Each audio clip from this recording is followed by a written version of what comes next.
வணக்கம். உண்மை செய்திகளுக்கு உங்களை வரவேற்கிறோம். எஸ்டிபிஐ கட்சியின் மாநில தலைவர் முகமது முபாரக் நெல்லையில் செய்தியாளர்களை சந்தித்தார். இந்த சந்திப்பின் போது நெல்லை மாநகர் மாவட்ட தலைவர் பீர்மஸ்தான், துணைத் தலைவர் சாகுல் ஹமீது உஸ்மானி, நெல்லை மண்டல ஊடக ஒருங்கிணைப்பாளர் கனி உள்ளிட்ட மாவட்ட நிர்வாகிகள் உடனிருந்தனர். உண்மையிலேயே கவலை தருகிறது.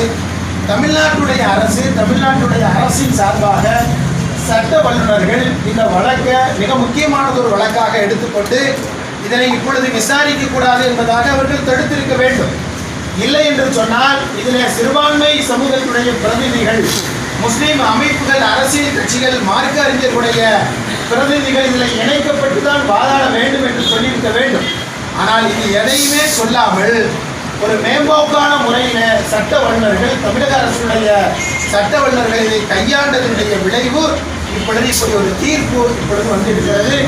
இந்த தீர்ப்பு சிறுபான்மை முஸ்லீம் சமூகத்துக்கு இடையே அச்சத்தையும் வருத்தத்தையும் கொந்தளிப்பையும் ஏற்படுத்தியிருப்பதை நாங்கள் தமிழ்நாட்டுடைய அரசிற்கு நாங்கள் கவனத்திற்கு கொண்டு வருகிற விதமாக இந்த பத்திரிகையாளர் சந்திப்பை நாங்கள் நடத்தி கொண்டிருக்கிறோம். எனவே தமிழக அரசு ஏற்பட்டிருக்கிற இந்த ஆபத்தான சூழலை மனதில் கொண்டு, ஏற்பட்டிருக்கிற இந்த சிறுபான்மை முஸ்லீம்களுக்கு ஏற்பட்டிருக்கிற நெருக்கடியை மனதில் கொண்டு இந்த உத்தரவிற்கு எதிராக உச்ச நீதிமன்றத்திற்கோ அல்லது மேல் சட்ட நடவடிக்கையோ உடனடியாக தமிழக அரசு எடுக்க வேண்டும்.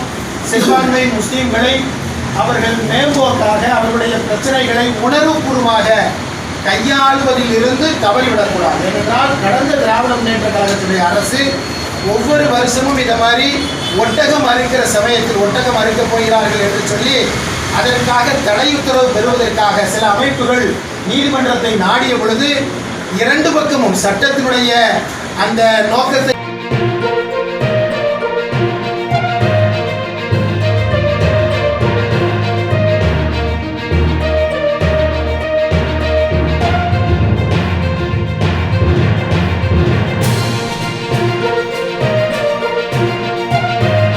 தேங்க்ஸ் ஃபார் வாட்சிங் உண்மை செய்திகள். நெல்லை செய்திகளை உடனுக்குடன் தெரிந்து கொள்ள சேனலை சப்ஸ்கிரைப் பண்ணுங்க, லைக் பண்ணுங்க, ஷேர் பண்ணுங்க.